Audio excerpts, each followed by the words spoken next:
Yesterday, Fannie Mae announced a Christmas gift. Starting in mid-November, you can now buy a 2 to 4 unit primary occupancy home with as little as 5% down on a conventional loan.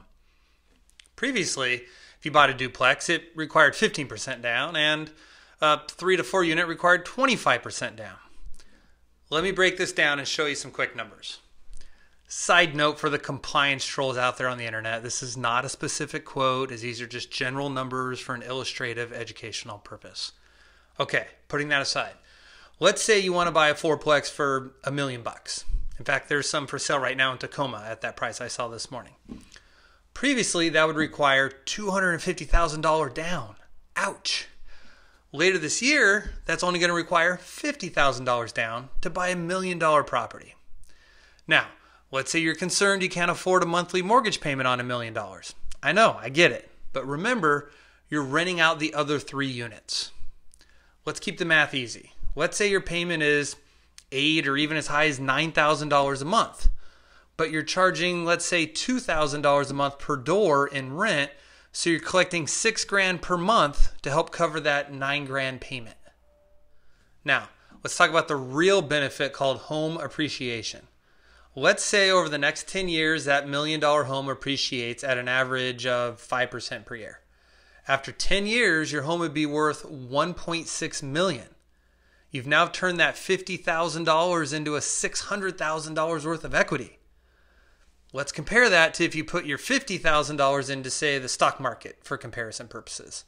Let's say the stock market over that same 10-year period made the same 5% return. Your $50,000 today in 10 years would be worth about $80,000. Ask yourself this. In 10 years from now, would you prefer to have $600,000 or $80,000?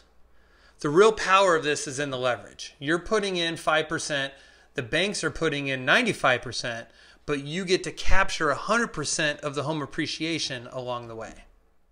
Now, let's say after a year or two, the rates come down and you refinance it and your payment gets lower. But rent stays steady or continue to grow by a few percentage points per year. That would only sweeten this whole picture, right? Or let's say after a year, you decide to move out and buy your own single family home and you rent out the unit you were previously occupying. So now you have 4 rental checks you're collecting. Let's say even with 4 rental checks, it's enough to only break even on your mortgage payment. Even still, in that scenario, your tenants are paying down your mortgage for you while your home is still appreciating, and you still get all the added benefits of tax write-offs associated with owning rental properties. Pretty interesting, right?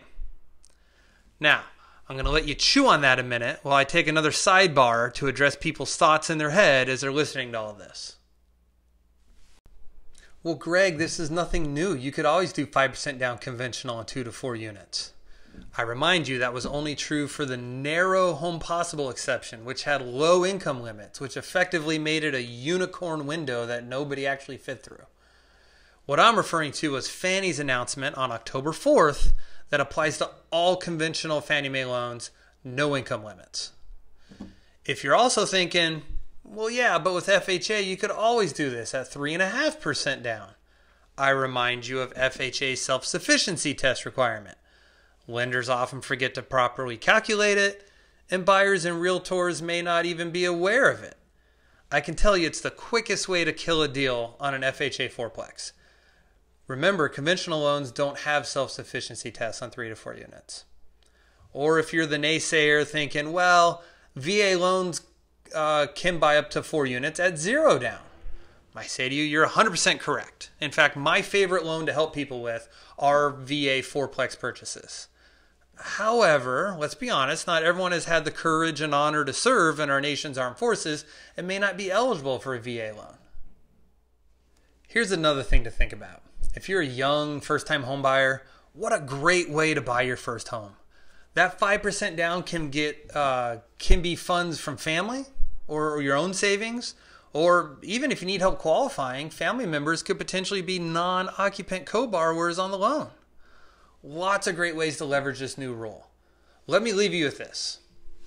If you're looking for a simple savings account to earn a few percentage points of interest, let me know. I got a local credit union you can call. If you're looking to invest in the stock market, let me know. I got a great financial advisor you can call. But if you're looking to buy a multifamily home with minimal down and want to talk through some options specific to your scenario, hit me up. Always glad to chat. Cheers.